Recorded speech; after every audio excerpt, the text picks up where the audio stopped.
Hey there, everybody. Welcome back to the channel Ace's Place, where I'm Ace and this is my place.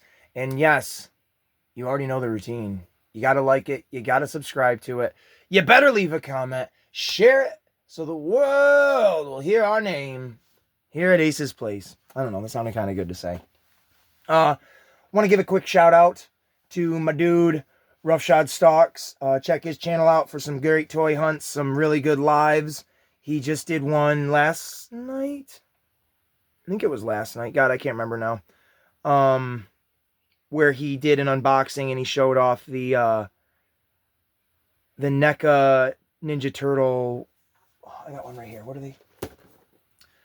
The NECA Ninja Turtles crossover with the Universal Monsters, and he had the black and white or the gray Hunchback Leo and Wolfman Wrath. Pretty cool. Oh, and Bride of Frankenstein, April O'Neil. And then my other dude, Frank Dumont. Check out his channel. He specializes in specializing action figures. Masters of the Universe, G.I. Joe. I know he dabbles in Transformers. I don't know if he customizes them or not, but give him a YouTube search. Good guy right there. And there's a bunch of others you'll hear me say throughout videos, and you'll see me interacting with. You should check them out too. But right now we are doing more. We're doing more NECA Teenage Mutant Ninja Turtle unboxings, and we're gonna get right into it. Starting off with, drop it down, another Slash. Now this is from the Archie comics. I'm learning more and more. TKD Bar, he's a pretty cool dude. This is a more aggro, meaner, aggressive looking Slash than the one that I've done a previous video on, where he was more fun and goofy. I like this one quite a bit. Not my thing to want to collect every Slash. It's not like he's one of my favorite characters, but I really like the Goofy one a lot, and I like this one a lot. I did see the Turtles in Time one. I skipped out on it. So you see, folks, not everything has to be bought. We'll spin it around and take a look at the side. Let me tilt the camera. There we go. You can see him right there with his little binky. Flip it around to the back. You see some great shots there. I don't know if he has more than one head or not. Look on the back. Or down at the bottom, we got Man Ray, Jaguar, Dreadman, And then I like that sketch art. But we are going to open it up. We are going to take a look. No, he doesn't have an extra head. We're going to take a look here in a second. Ding, ding, ding, ding, ding, ding, ding, ding, ding, ding. Here we go. You guys ready? You know the rules. Not the rules, the routine. Here we go. And there he is. Slash. Looks pretty dang cool. This is, like I said, the Archie one. So he is a little bit more rugged and a little bit more realistic compared to the previous one I shared on this channel. We'll look at his accessories first. So I don't know why I always do it that way, so we'll do it this way. Here is like his little sword thing. I don't know what these Japanese weapons are actually called, but it's cool. You definitely got to warm his hands up a little bit if you want to like open them up to fit something in it, because you definitely can't just slide that into his hand.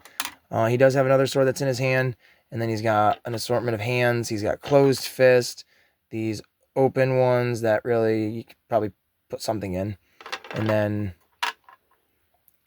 that one right there where you can put like the sword and stuff in. So we'll take a closer look, hands on.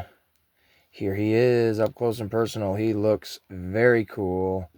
I mean, just that detail, it just pops. His shell looks awesome. Big old spiky, chunky boy. He's got the blades on his hands coming out. Now, there is not a lot of well, no, there's plenty of articulation, but there's not a lot of posability with him because he is bigger, he is stiff. He does have parts on him that make him inaccessible to certain positions. And mine does have, you can see it here on his legs a little bit, some of the brown from when his knees bent, the paint came off, which it doesn't bother me any. I don't really care. mean, you can put him in.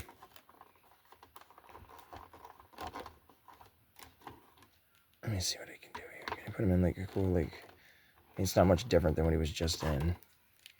His arms are definitely limited because of his shoulder pads here. They are 100% keep you from doing anything, really.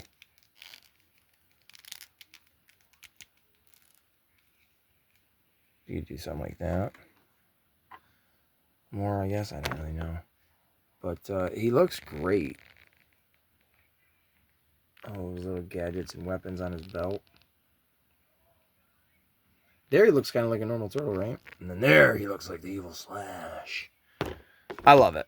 Definitely needed to pick him up because I wanted the aggressive look to go with the more realistic turtles that I got. Not saying that, you know, Bebop and Rocksteady don't look cartoony, because they do. But still, this is what I wanted, and it's what I got.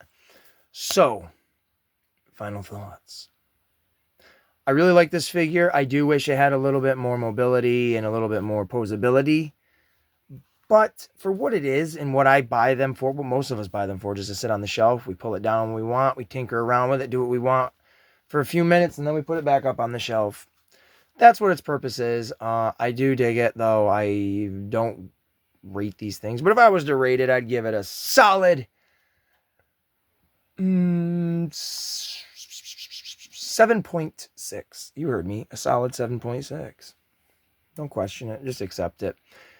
Like, subscribe. Thank you guys so much for watching. I hope you've enjoyed. This has been my thoughts on the NECA Archie comic version of Slash.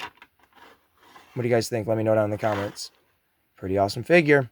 We'll catch you guys in the next one.